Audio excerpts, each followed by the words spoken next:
My name is Layla Al-Saeed. I am 19 years old, and on February 6th, 2021, I stood in front of a mirror wearing a wedding dress I never chose, preparing to marry a man almost 40 years older than me, a man whose shadow had already swallowed half the kingdom. My hands were trembling as two maids pinned the last pieces of jewelry into my hair. The gold was heavy, almost suffocating, as if it knew I was being prepared not for a celebration, but for a sacrifice. Outside my chamber door, I could hear the drums of the royal procession thundering through the marble halls, each beat echoing in my chest like a countdown to execution. Everyone in the palace called it a wise political alliance. I called it the death of my freedom. Sheikh Harun al-Masri, the most feared general in the entire region, had demanded me as his wife. He was 58, powerful, unpredictable, and feared by the very men who bowed to him. My father had agreed without hesitation. That morning, when he came to see me, his voice was cold and distant, stripped of anything resembling a father's love. "This marriage will keep our throne safe," he said. "You will obey." He didn't touch my shoulder or offer comfort. He simply turned and left as if I were nothing more than a bargaining chip placed on a political chessboard. As the procession drums grew louder, I stared at my own reflection. My face looked pale beneath layers of makeup, my lips pressed tightly to keep them from trembling. The silk gown clung to my body like a shroud, the embroidered patterns twisting like chains. I could feel the weight of my fate closing in around me. For a moment, I wondered if anyone in the palace could hear the silent scream inside my chest. Have you ever felt your entire future being stolen from your hands while you stood there, unable to fight, unable to speak? Two guards appeared at the door, signaling that it was time. As I stepped into the hallway, a cold fear wrapped itself around my spine. The corridor smelled of incense and old power, the torches flickering against the carved marble walls like trembling witnesses of what was about to happen. My footsteps echoed softly behind the heavy boots of the soldiers leading me. The palace felt colder than it ever had in my life. When the massive doors to the ceremonial hall opened, I saw Harun standing at the far end. His large body filled the space, his scarred face twisting into a smile that made my stomach collapse. His eyes traveled over me like a predator evaluating his claim. And in that moment, I truly believed my life was ending. But the day I thought was the end became the beginning of my real life through Jesus Christ. I was born into a world most people only see in films: polished marble floors, gold-trimmed walls, private gardens overflowing with exotic flowers, and servants who bowed their heads the moment my footsteps approached. But luxury is not the same as freedom. Growing up as the youngest princess in the Al-Saeed dynasty meant my life looked perfect from the outside, but inside, every breath was monitored, every thought trained, every dream quietly suffocated. My world was a golden cage, beautiful enough to distract the eyes, but cold enough to starve the soul. I lost my mother when I was 8, long before I understood the political chaos her absence would create. She had been the only one who saw me as more than a future bargaining chip. After she passed, the palace felt different, quieter, darker, controlled by rules and rituals instead of warmth.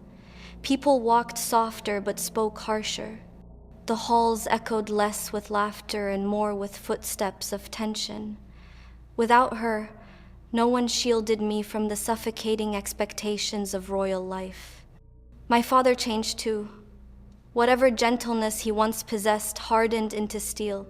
He became a man who measured love by usefulness, who evaluated each of his children like assets to maintain his influence. For my brothers, that meant military or political power.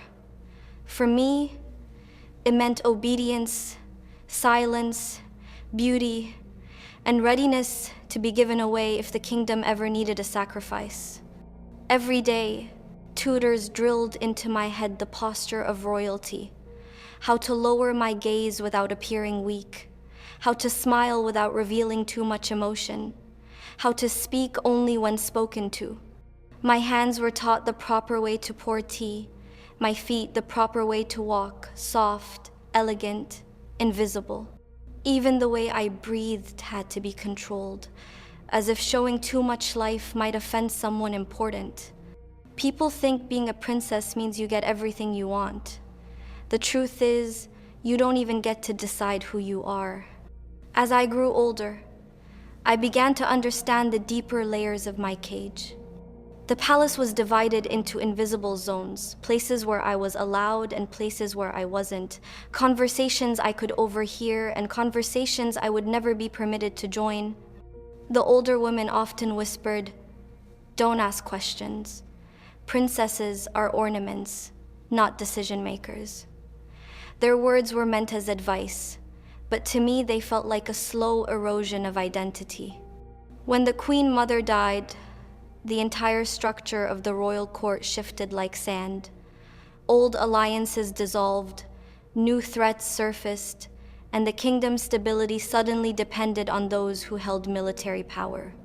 That was when Harun al-Masri began rising like a storm. His influence grew after every border conflict he won. Ministers feared him, generals obeyed him. Even my father began yielding to his presence. At first, I noticed only subtle changes. My father attended more meetings with Harun. Guards around the palace increased. The atmosphere became tenser, brittle like glass about to shatter. I could sense my father's anxiety in the way he paced at night, his hands clasped behind his back, his steps echoing through the hallway outside my bedroom. One evening, I overheard him speaking in a hushed voice to one of his advisors. "If Harun turns against us, the throne falls," he said. "We must keep him close as possible." At the time, I didn't understand what he meant. I didn't know that close would one day mean me. Despite all the constraints, there were moments of quiet rebellion inside me, small sparks of longing for something real. Sometimes, at dawn, I would sneak to the rooftop garden and watch the city wake below, wondering what it felt like to live an ordinary life, to walk through the streets unnoticed, to laugh freely without worrying who might be listening. But such dreams were dangerous. Every girl in the palace knew the story of Princess Samira, who had tried to run away years ago. They found her within 36 hours, and the punishment was so severe that no one dared mention her name anymore. After that, even my fantasies grew quieter. Yet one question kept growing inside me, refusing to die. Why did I feel so empty? Why did the prayers I was taught feel mechanical, the rituals hollow, the silence of the palace unbearable? I longed for something more, something warm, something human, something that could fill the ache inside me. But longing is a luxury princesses cannot afford. And when Harun's influence reached its peak, my father made the decision that sealed my fate. To save the throne, he would give him his youngest daughter. That daughter was me. The night I arrived at Harun's private palace, the air itself felt different, thicker, colder, almost metallic. It was nothing like the royal palace I grew up in. This place was built for power, not beauty. The walls were darker, the corridors wider, the silence heavier. Every step felt like walking deeper into someone else's territory, someone who wanted me to know he owned everything I could see, including me. Harun greeted me not as a husband, but as a commander, inspecting a captured prize. His eyes moved over me slowly, methodically, as if measuring the worth of my existence. The scars on his face twisted when he smiled, and the sight of it made something inside me shrink. His voice boomed through the chamber with the arrogance of a man who believed nothing in the world could ever deny him. "You will learn obedience," he said. "In my house, nothing happens without my permission." Those words were the beginning of my captivity. From the first evening, he made the rules clear. I was not allowed to step out of my room after 8 o'clock. I was not permitted to laugh in the presence of others. I was forbidden from talking to male servants, even to thank them. The women were instructed not to speak to me unless he allowed it. My meals were scheduled, my wardrobe was controlled, and even the books I read had to be approved by him. He chose stories of war, strategy, and conquest as if he wanted my mind to be shaped into something he could dominate. 2 guards were stationed outside my door at all times. They never looked directly at me, but I could feel their presence like a constant shadow.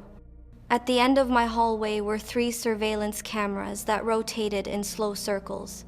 Their red recording lights followed me whenever I walked, reminding me that I was never alone, never unobserved. Harun's jealousy was a living creature, a beast that paced restlessly behind his eyes. One afternoon, as I walked through the hallway to the courtyard, a young servant glanced at me no more than 2 seconds. Harun appeared almost instantly, as if summoned by the slightest threat to his possession. He slapped the servant so hard the sound cracked through the air like a whip. Then he ordered 2 guards to drag the boy away. I never saw him again. That day, I learned not to look at anyone. I learned to keep my eyes low and my breath quiet. Dinners were the worst. I sat at a long marble table across from him, the only 2 chairs occupied in an enormous hall built for gatherings of dozens. He would eat loudly, aggressively, tearing at meat with his hands while recounting stories of battles where he taught enemies their place. I had to sit still and listen for hours, my mind drifting into numbness as he relived every violent memory with pride. If I shifted in my seat or looked away too long, he would slam his fist on the table and accuse me of disrespecting his victories. One night, he threw a crystal goblet across the room because I asked if I could step outside for some air. The glass shattered against the wall, the shards scattering across the floor like small glittering warnings. "You breathe when I say you can breathe," he roared. My throat tightened, but I kept my face still. Showing fear only pleased him. Every evening, after dinner, he would walk slowly toward my bedroom. His footsteps were heavy, dragging slightly because of an old injury, but the sound of them made my heart freeze. I could hear the echo of his boots through the corridor before he reached my door. Each night, I sat on the edge of my bed, hands clenched together, praying, though I didn't know who I was praying to, that maybe he'd turn away. But he rarely did.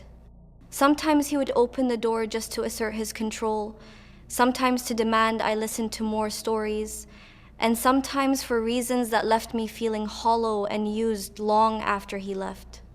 Sleep became a luxury I could no longer afford. I would lie awake for hours, staring at the ceiling, jumping at the slightest sound. My dreams twisted into nightmares of being trapped in endless hallways with doors that locked themselves whenever I touched them.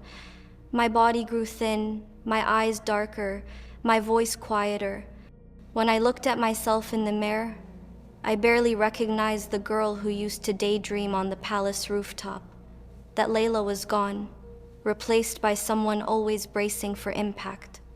There were days when Harun ignored me entirely, disappearing into meetings with military officials. But the silence of those days was worse. At least when he was present, I knew where the threat was. When he wasn't, I lived in suspense, waiting for the next moment he would appear, unpredictable, storming into my room with complaints about the servants, the security, the government, anything that gave him an excuse to unleash his rage. One morning, he entered my room without knocking, as he always did. He inspected my posture, my room, even the way my hair fell over my shoulders. "You look sad," he said. But there was no concern in his voice, only ownership. "I don't want my wife looking pathetic." Then he ordered a servant to bring a box of expensive jewelry. "Wear this. It will remind you of your place. I placed the necklace around my neck, feeling its weight like a chain. My reflection in the mirror looked like a doll, beautiful, lifeless, owned. The psychological cage tightened every day. I learned to speak softly, move slowly, breathe quietly. Every part of my personality had to shrink to avoid conflict. I became a shadow of myself, an echo trapped in someone else's life. Have you ever felt your identity slipping away piece by piece, until you no longer recognize the person staring back at you? I felt like I was fading, and the worst part was that no one noticed. No one cared. I was alone in a palace full of guards. But the true breaking point had not come yet. It was waiting for me in the silence of a cold night on a balcony where the wind felt like the only thing still listening. 14 months passed inside Harun's palace, though it felt more like 14 years. Time didn't move normally there. Days stretched endlessly, nights tightened around me like a glove made of iron. Every morning, I woke with a heaviness in my chest, a dread that settled deeper into my bones. I felt myself disappearing, dissolving into the walls, into the shadows, into the routines he forced on me. It was as if life itself was quietly draining out of me, drop by drop.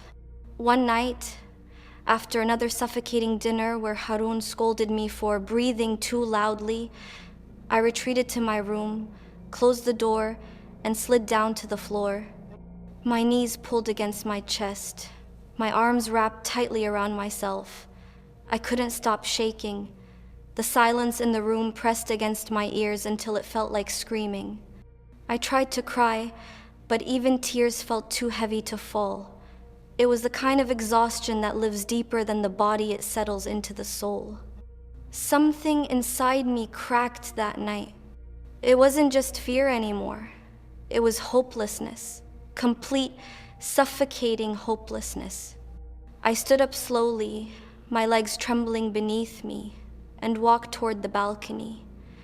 The moon hung low, casting a pale light across the stone railings. The air was cold and sharp, biting against my skin like tiny teeth. I stepped outside, letting the night breeze hit my face. For the first time in months, I felt something, anything that wasn't fear. The wind felt honest and merciless. I walked to the edge of the balcony, placing my hands on the cold stone. The height below me expanded into a dark, endless void. The courtyard looked like a distant shadow. My breath trembled out of me, uneven and fragile. As I stared down, something inside whispered, "It would be easier this way." The thought wasn't dramatic. It was quiet, almost gentle, like a lullaby sung by despair itself. I climbed onto the railing. My bare feet touched the cold stone, and my body swayed slightly with the wind. My heart pounded so hard it echoed in my ears, but not because I feared falling. I feared living. The night seemed to hold its breath. Even the air stilled around me. I looked up at the sky, at the thousands of indifferent stars. "God," I whispered, my voice cracking in the cold air. "If you are real, if anyone is listening, where are you?" My words felt small, swallowed instantly by the wind. No answer came, no sign, no whisper. Only silence, thick, infinite silence. My fingers curled around the edge of the railing. A strange calm began to settle inside me, a numbness that felt like surrender. For once, I wasn't afraid of Harun, or the guards, or the cameras. I wasn't afraid of anything. I simply couldn't carry the weight anymore. The world below me blurred through my tears. I thought about the girl I used to be, the Layla who dreamed on rooftops, who laughed freely, who wanted to see the world. She felt like a ghost, a distant memory, someone who had died long before this moment. "Maybe I should go," I whispered into the darkness. Maybe I've already gone. The wind lifted my hair, brushing it back as if urging me forward. My toes curled over the stone. My body leaned slightly toward the void. For the first time in months, I felt in control not of my life, but of its ending. But something stopped me. It wasn't a sound. It wasn't a voice. It was a feeling small, faint, but unmistakable. A fragile flicker deep inside my chest, like the last ember of a dying fire refusing to go out. I didn't know what it was then. I didn't understand why it held me there, frozen between death and life. I only knew that I couldn't move forward, not yet. My knees buckled, and I fell back onto the balcony floor, gasping as if I'd been underwater for hours. I curled up against the railing, sobbing silently, the cold stone digging into my skin. I didn't jump, but somewhere on that balcony, a part of me still died, a part that would never return. I didn't know it yet, but the God I cried out to in desperation had already begun moving toward me. The morning after that night on the balcony, I felt hollow, like something inside me had cracked open and drained out. I moved through the hours mechanically, my body performing tasks while my mind hid somewhere far away. Even the guards noticed. They glanced at me with brief confusion before returning to their stiff posture. I wasn't afraid anymore. I wasn't anything anymore. And somehow, that frightened me more than fear itself. I sat by the narrow window of my room, staring at the courtyard below. The sun was rising, but its warmth didn't reach me. I pulled my knees up, rested my forehead against the cold glass, and let silent tears fall, tears I didn't bother wiping away. I didn't care who saw. I didn't care about anything at all. That was when I heard soft footsteps behind me. I didn't turn. I assumed it was one of the maids coming to bring breakfast or tidy the room under the watchful eyes of Harun's cameras. But the footsteps stopped halfway across the floor. There was a small hesitation, something gentle, almost human. Then a quiet voice said, "Princess, are you all right?" No one had asked me that in months. I lifted my head slowly and turned around. It was Maria, the older Filipina maid who usually moved silently through the palace, her presence barely noticeable. She looked at me with eyes that understood pain. She didn't stare with pity or curiosity. She looked at me like someone who recognized a wound she once carried. I opened my mouth, but no sound came out.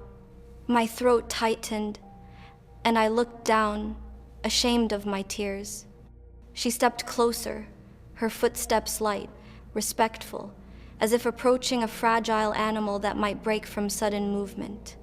Then, without warning, she made the sign of the cross. My breath caught in my chest.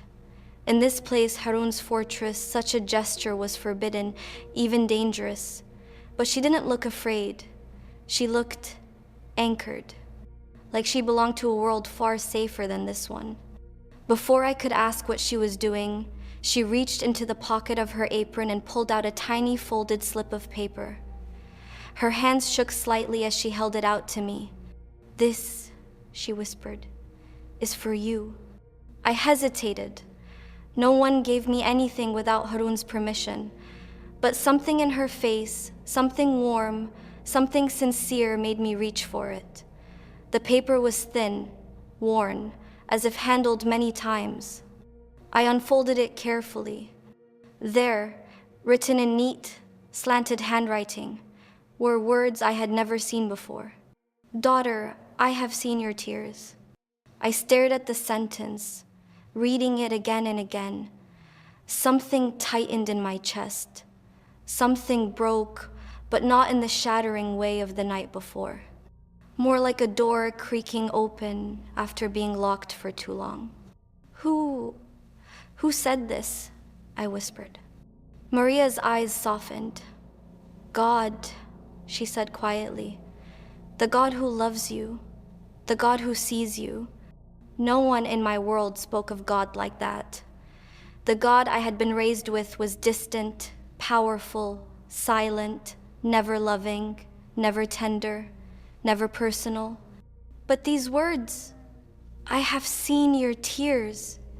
It felt impossible. It felt dangerous. It felt like hope. Maria sat beside me, keeping a respectful distance. Princess, she said gently, I know pain. I know fear. I know what it's like to be treated as if you are invisible. Her voice trembled. But Jesus, He found me. He saved my life when I had no reason to keep living. I looked at her, stunned. Jesus. I had heard His name before, but only in the context of forbidden topics, of other religions we weren't allowed to discuss. He belonged to a world far from mine, one I never expected to touch. Maria continued, her voice steadying. He sees you, Layla. He sees every tear you cry, every fear you hide. You are not alone. Alone. The word struck me like a blow. I had felt alone for so long, even in crowded rooms, even in silk gowns, even under chandeliers worth more than most homes. But now, someone said I wasn't. Before leaving, Maria placed her hand over her heart and whispered, If you want to know more, I will tell you, but only when you ask. That day, long before I ever called His name, Jesus planted the first seed of hope inside me. After that morning with Maria, something in me shifted barely, quietly, but undeniably. The slip of paper she gave me felt like fire folded into my palm. Daughter, I have seen your tears. Those words echoed inside my chest long after she left the room. I hid the note under my pillow, touching it every few hours just to convince myself it was real. For the first time in months, I felt the faintest pulse of something I hadn't felt in a long time. Curiosity. Not hope, not yet, but the possibility of hope. But Harun noticed. Monsters always sense when prey begins to breathe again. That evening, as servants prepared dinner, Harun watched me with narrowed eyes. His gaze followed every movement I made, like a predator studying the twitch of a wounded animal. You seem different, he said slowly, suspicion dripping from each word. More awake than usual. I froze. A mistake. His attention sharpened. What happened today? He demanded. Nothing, I whispered. I'm just tired. His hand slammed onto the table, making the plates rattle violently. Don't you dare lie to me. He leaned closer, his breath hot and sour against my face. Your emotions are not yours. Your thoughts are not yours. Everything you are belongs to me. I nodded out of fear, but inside, a small voice whispered that he was wrong. Just days ago, I would have believed him. But now I wasn't entirely sure. That night, he made the servants remove every item from my room except the furniture, searching, though he didn't know what for. My heart pounded as two maids lifted my pillow. I held my breath, but somehow, miraculously, the note wasn't there. I looked on the floor, under the bed, everywhere. It had vanished, or been hidden, not by me. When the guards finally left, satisfied they found nothing, I stood in the center of my room with a trembling breath. How? I whispered to no one. But deep down, a warmth stirred, small but unmistakable. Something was watching over me. Still, fear and exhaustion continued suffocating me. Whatever small spark ignited that morning, Harun's rage nearly crushed it. I felt myself collapsing again, pulled between two worlds, one of suffocating terror, one of a faint, unexplainable light. A few nights later, the weight became unbearable. Sleep wouldn't come, no matter how tightly I wrapped the blankets around me. My mind replayed every painful memory, the threats, the footsteps, the broken glass, the cold hands gripping my arm, the nights I cried into a pillow so no one would hear. It all swirled together until my chest tightened and my breaths came short and sharp. I stumbled to the bathroom, clutching the sink as if the porcelain could anchor me to the earth. My reflection looked ghostly pale skin, hollow eyes, a face drained of life. I stared at myself, shaking. "I can't do this anymore," I whispered. "I can't survive this." My knees gave out, and I slid down the tiles, curling into myself. The cold floor pressed against my skin, grounding me only enough to feel the full weight of despair. I pressed my forehead to my knees and cried, really cried, for the first time in months. Not silent tears this time, but broken, uncontrollable sobs that echoed softly against the bathroom walls. Jesus. The name spilled out of me before I even realized. If you're real, if you're anything like what Maria said, I need you. Please, please help me. The room went silent. A thick, heavy silence, but somehow not empty. Then, the light flickered, once, twice, and then everything changed. A soft glow filled the bathroom, not harsh like a bulb, not cold like moonlight, but warm, golden, alive. It didn't come from the ceiling, or the walls, or the mirror. It came from everywhere and nowhere all at once, curling gently around me like a blanket. My breath caught in my throat. I lifted my head slowly. The light grew brighter, but it didn't hurt my eyes. It was gentle, as if trying not to frighten me. My heart pounded so hard I could feel it in my fingertips. Then, a figure stepped forward through the light. I froze. Not out of fear, out of awe, like every cell in my body recognized someone I had never seen before. He stood a few feet away, clothed in radiance so soft it looked like dawn wrapped around him. His face was calm, his eyes deep, with a kindness I had never encountered in any human being. For a moment, I simply stared wide-eyed, breathless, trembling. "Layla." He said my name, not like Harun, laced with ownership, not like my father, weighed with expectation, not like servants, whispered with fear. He said it like it was precious. My breath broke. Tears streamed down my cheeks without my permission. My hands trembled uncontrollably. How do you know my name?" I whispered. He stepped closer, and every step radiated peace, as if the air itself softened for him. His voice was gentle, yet stronger than any command Harun ever barked. "I have always known your name."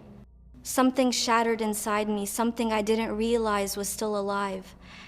I pressed my hand to my chest, as if trying to keep my heart from breaking open. "You were never alone," he said. "Not one night, not one tear." He knelt beside me. God knelt beside me and lifted my chin with the slightest touch. "You are not property, Layla." My breath hitched. A sob escaped my throat. "You are my beloved daughter." The words hit deeper than I could bear. Daughter, not possession, not bargaining piece, not wife of a tyrant. Daughter. I collapsed forward, my forehead touching his knees, my tears soaking the hem of his robe. I couldn't stop crying.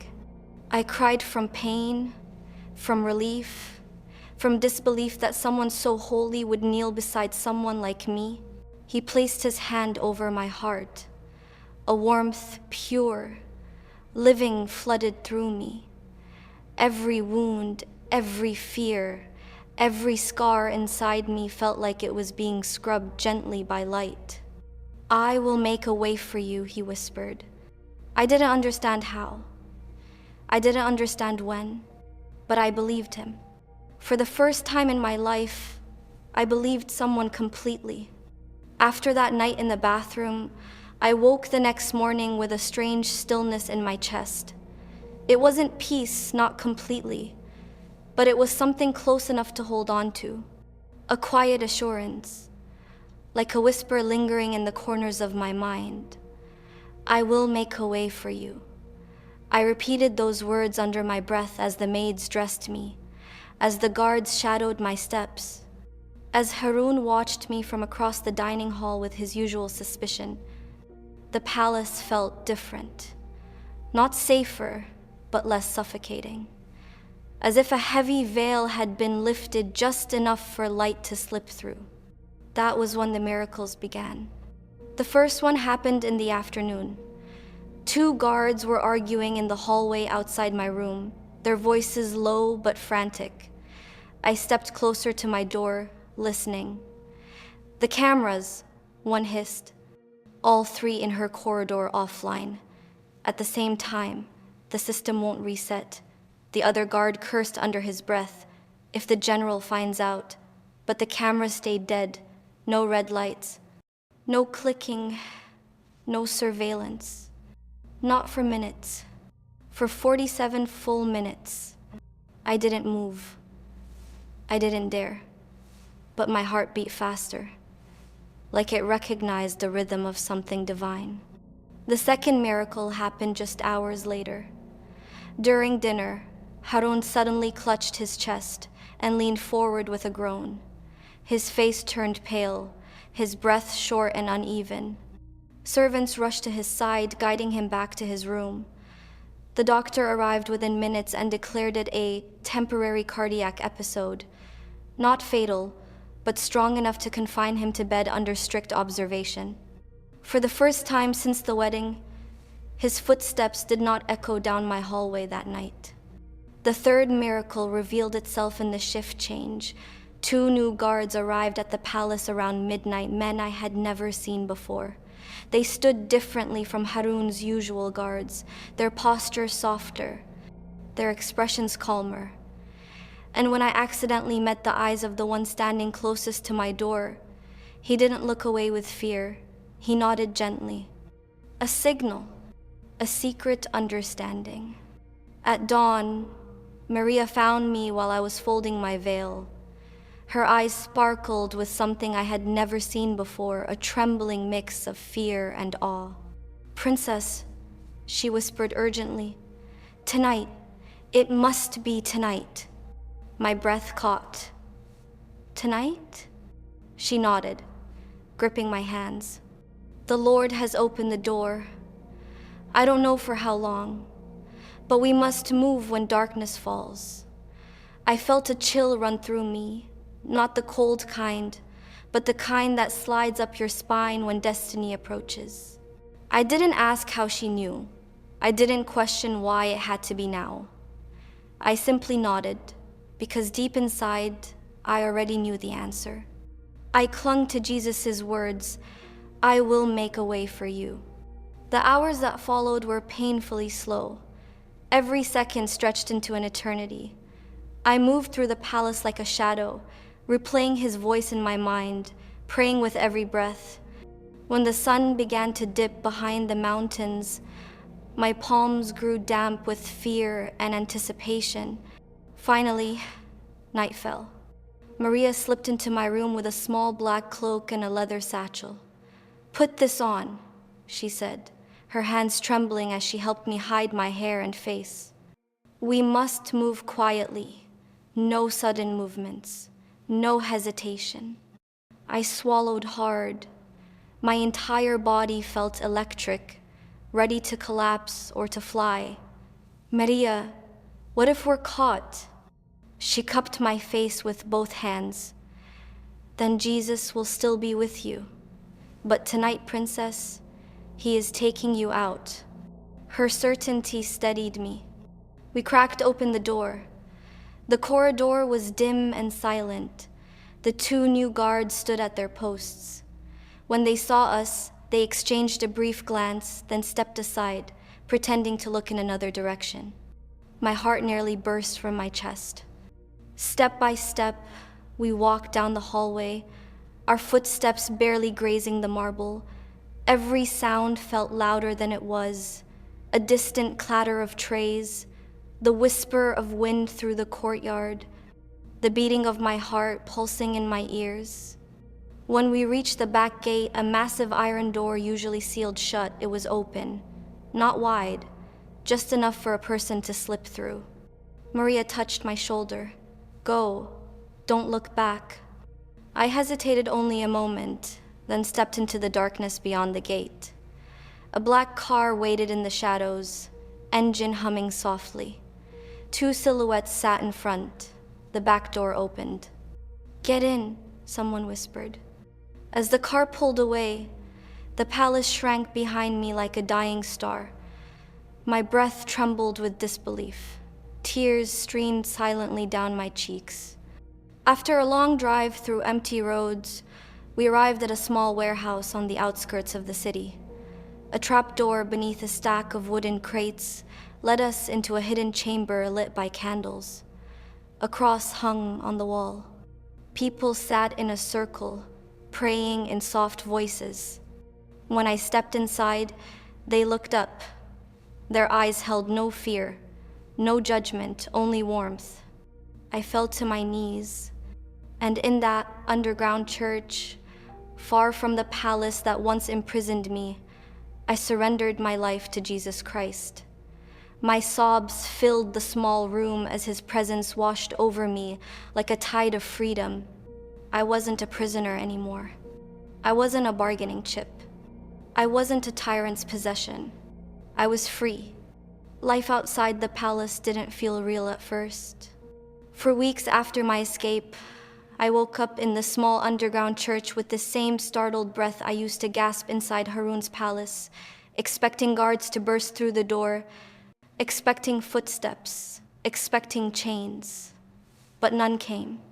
Instead, each morning greeted me with quiet murmurs of prayer, the soft glow of candlelight, and the gentle presence of people who looked at me not with ownership or suspicion, but with kindness. Pure, simple kindness. I had never known what that felt like. The first night after giving my life to Jesus, I couldn't sleep. Not because of fear, but because of peace, an overwhelming peace that wrapped around my heart like a warm blanket. I lay there in the quiet darkness, whispering his name, letting the truth sink into me. He saved me. He really saved me. Not just from Harun, not just from death, but from the slow drowning of my soul. In the days that followed, the believers taught me how to pray. Not through rituals or memorized lines, but through honest conversation, as if speaking to someone close, someone who listened, someone who loved me personally. I learned how to read the Bible in secret, tracing each verse with trembling fingers, amazed at every word that spoke directly to my wounds. I will be with you always. You are precious in my sight. Perfect love casts out fear. For the first time in my life, I wasn't living for duty or survival. I was learning to live for love. Eventually, when the danger lessened, the church arranged a safe house for me. Small, humble, nothing like the palaces I grew up in. Yet it became the first place I ever called home. Its simplicity comforted me. No gold, no guards, no locked doors, just freedom. Freedom and purpose. With the help of the church, I began reaching out to women trapped in forced marriages or abusive households, women who reminded me of my past self, women whose voices had been stolen, whose worth had been forgotten. I sat with them, I cried with them, I prayed with them, and slowly, piece by piece, I watched Jesus do for them what he had done for me. I lost everything the world said was valuable: royal status, wealth, my place in the palace, but I gained something far greater, a new identity.